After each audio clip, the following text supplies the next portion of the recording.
तस्मात् धर्मो न हन्त्यो मानो धर्मो हतो बलिः।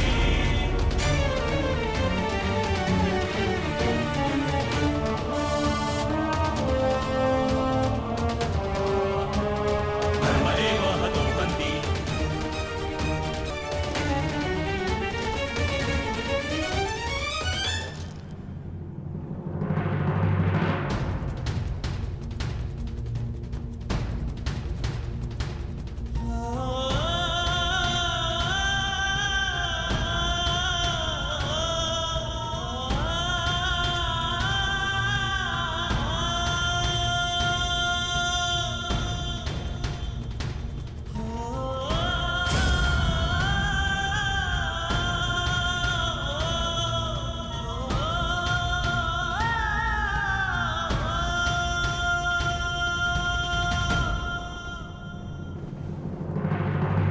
दिव्य दृष्टि से बाण शक्ति से जीते ये सारा रण। शांत चित धरे आत्मबल भरे जीते हर बाधा गण। छूट ना पाए लक्ष्य हो जाए सूक्ष्म सा छुपा होकर। मित्र वेग है सूर्य तेज है कवच चढ़ा इसके तन।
ये रहा वो कवच जिसके कारण आपके पुत्र के चिंता के बाण आपके हृदय को भेद रहे थे।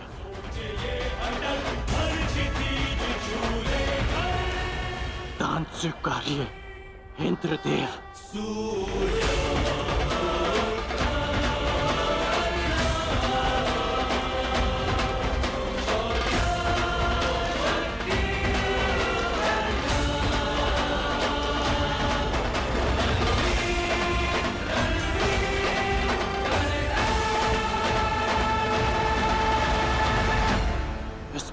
नहीं इंद्रदेव, इंद्रदेव। तो किस प्रकार पुत्र? दान स्वीकारने के लिए अपने वास्तविक रूप में आइए इंद्रदेव।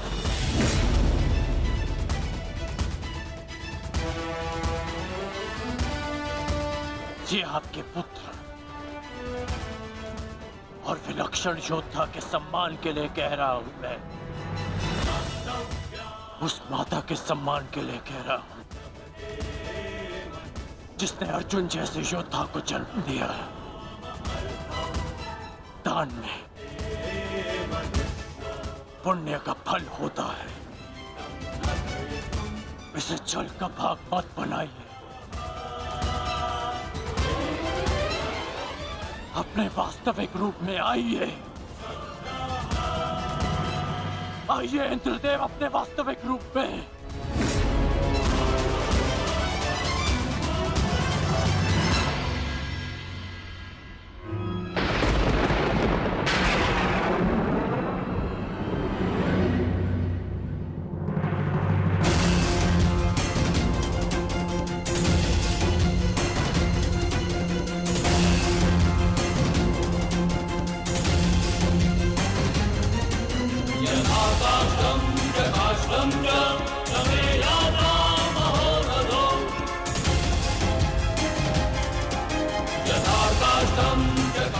कवच ग्रहण कीजिए इंद्रदेव।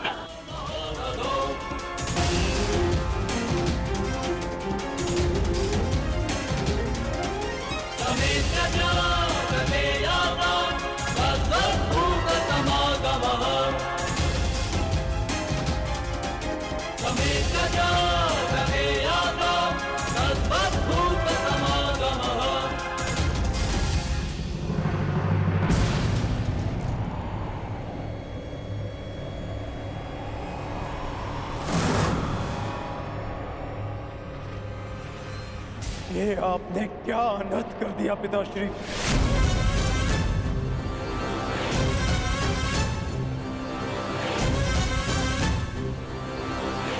क्यों? क्या आवश्यकता थी आपको इसकी, जो आपने कर्ण से उसका कवच कुंडल छीन लिया?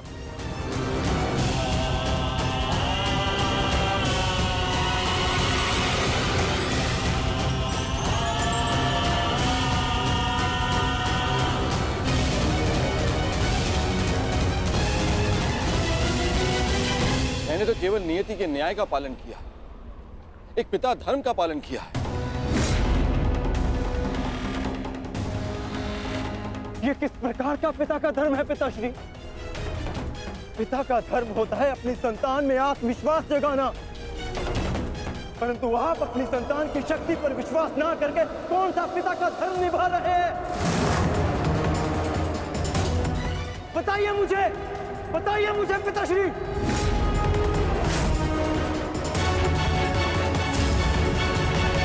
अर्जुन, मैं तो केवल तुम दोनों के बीच होने वाले युद्ध में शक्ति का संतुलन बना रहा था। जब तक कर्ण के पास एक कवच और कुंडल थे, तब तक तुम्हारा कोई भी प्रहार कर्ण पर प्रभाव ना करता। जबकि तुम्हारे पास ऐसी कोई दैव्य ढाल नहीं। अर्जुन, मैं तुम दोनों के मध्य न्यायपूर्ण ध्वंस चाहता था। न्याय नहीं, छल किया है आपने पिताश्री। छल करके आपने कर्ण से दान में उसकी ढाल मांग ली। महान बनने के लिए मित्रों की आवश्यकता होती है, और उससे भी अधिक महान बनने के लिए प्रबल शत्रुओं की। परंतु आपने तो मेरे शत्रु को निर्बल बनाकर मेरा मान ही कम कर दिया। मुझे आपसे ऐसी आशा नहीं थी पिताश्री। पहले एकलव्य के साथ अन्याय, उसका अंगूठा छीन कर उसे बाण संधान करने के लायक नहीं छोड़ा आचार्य द्रोण ने, और अब आपने अंगराज से उसका कवच छीन लिया।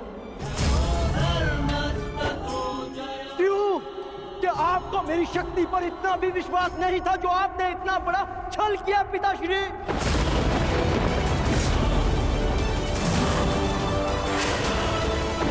अर्जुन को इतिहास किस नाम से स्मरण करेगा कि उसने उन योद्धाओं को परास्त किया जो उससे कम शक्तिशाली थे, कि समान कौशल रखने वालों के साथ छल किया उसने। मैंने इस महायुद्ध में कर्ण को परास्त करने का वचन दिया था, परंतु मेरे लिए मेरी सबसे बड़ी विजय को आपने छल से रचा हुआ प्रारब्ध बना दिया पिताश्री। और यदि अब मुझे विजय मिली तो भी उसे आपका छल गिना जाएगा, मेरी कुशलता नहीं। प्रारब्ध क्या है उसे कोई नहीं जानता अर्जुन। मुझसे मेरे कवच को छीना है, परंतु मेरे कौशल को नहीं। ना मैं धनुष उठाना भूला हूं, ना बाण संधान करना। तुम्हें जिस द्वंद की अपेक्षा है वो द्वंद तुम्हें अवश्य मिलेगा।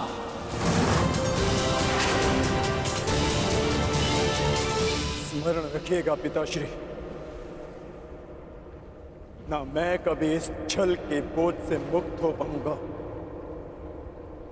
और ना ही कभी आप इस अपराध बोझ से।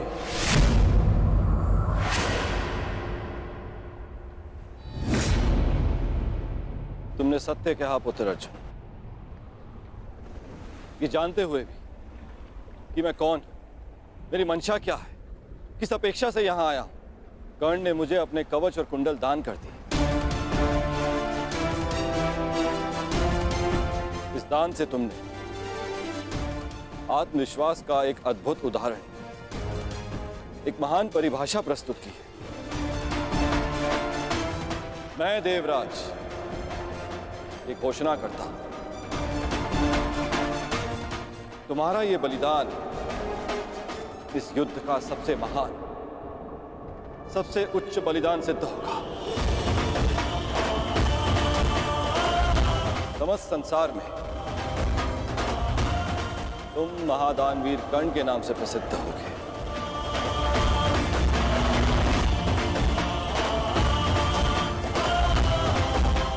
परंतु तुम्हारे इस दान का बोझ बहुत भारी है। इस बोझ के भार के कारण मैं स्वयं से दृष्टि नहीं मिला पा रहा हूं कर्ण।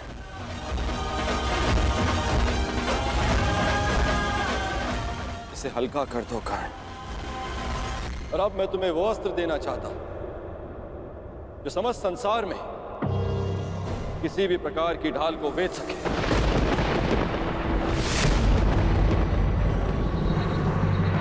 आप मेरे दान का उपहास उड़ा रहे हैं इंद्रदेव। ये एक दान था, कोई व्यापार नहीं। यदि आप कवच कुंडल के स्थान पर मेरे प्राण भी मांगते तो मैं प्रसन्नता से दे देता। मैं एक सूत पुत्र हूं और मेरे पिता ने मुझे सदा देना सिखाया है, लेना नहीं।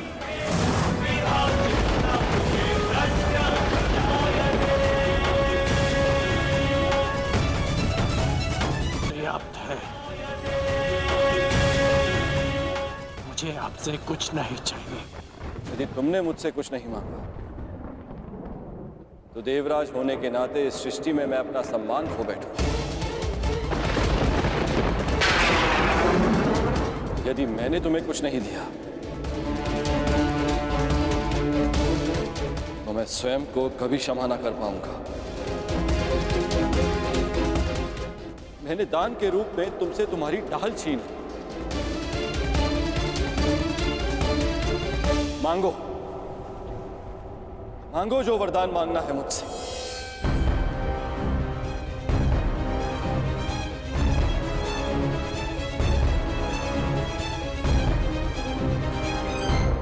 मांगो कर्ण। मैं आपका सम्मान रखने के लिए ये अस्त्र स्वीकार करता हूं जो किसी भी ढाल को भेद सके, जिसे जब भी मैं अपने शत्रु का नाम लेके प्रयोग करूं तो उसका अंत निश्चित हो।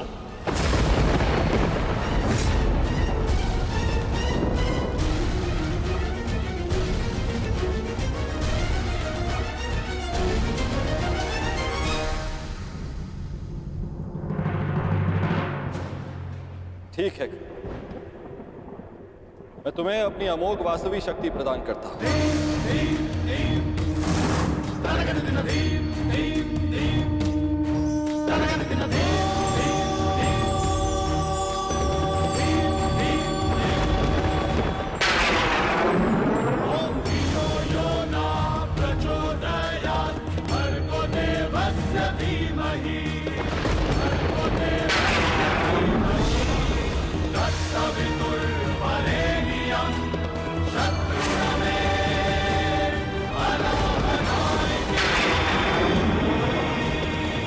इस शक्ति को जिसका नाम लेकर संधान करोगे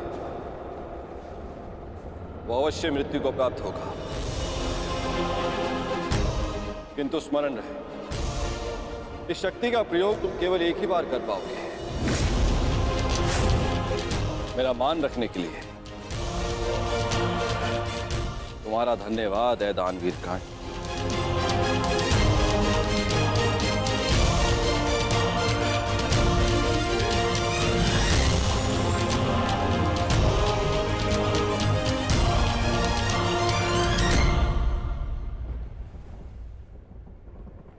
मैंने सदैव यही चाहा था कि तुम्हारा वध मैं तब करूं जब तुमने कवच धारण किया।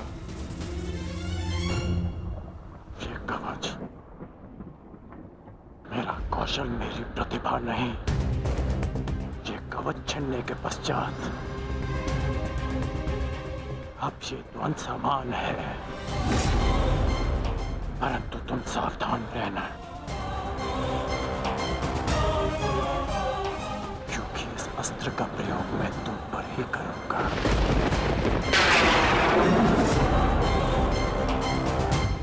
मैं उस द्वंद की प्रतीक्षा करूंगा।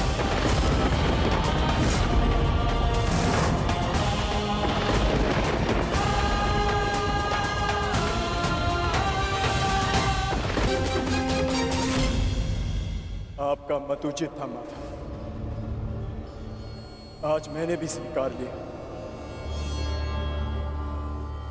कि कर्ण से बड़ा दानवीर कोई नहीं।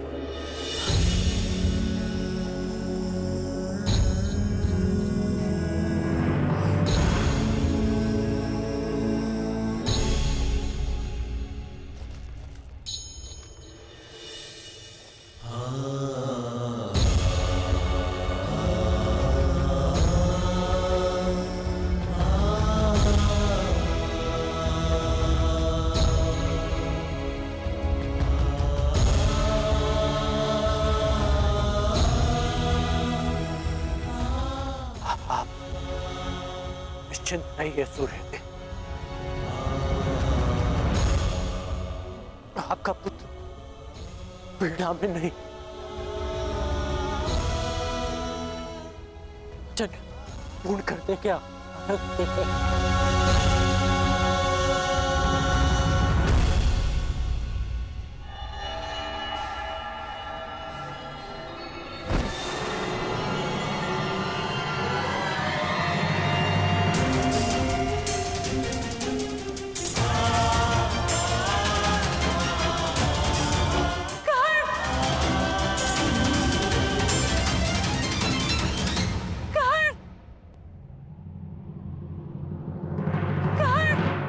राजमाता,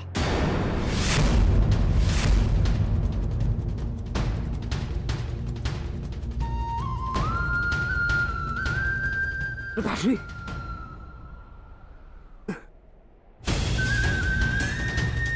दूर रहिए मेरे पिताश्री से। अभी इनका पुत्र जीवित है। इन्हें संभालने के लिए मैंने सदा अपने पिता से दूरी बनाए रखी। इन्होंने मेरी माता और मेरे साथ जो व्यवहार किया, उसके लिए मैं इन्हें कभी क्षमा नहीं कर पाया। परंतु आज भान हुआ कि जितने कष्ट आपने मेरे पिता को दिए, उसके सामने हमारा कष्ट तो कुछ भी नहीं था।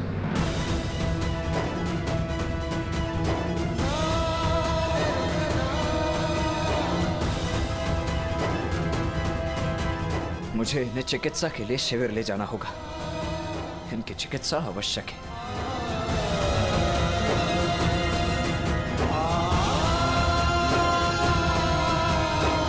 पिताश्री, मैं आपको कुछ नहीं होने दूंगा। मैं वचन देता हूं, आपका पुत्र आपके साथ है।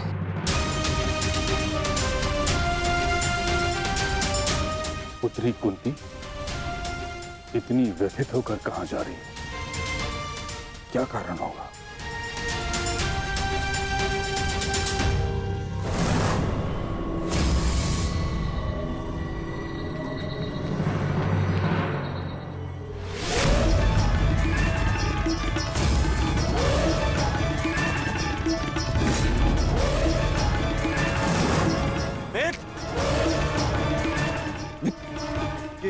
ये क्या हुआ इसे? लिटाओ इसे। कर्ण,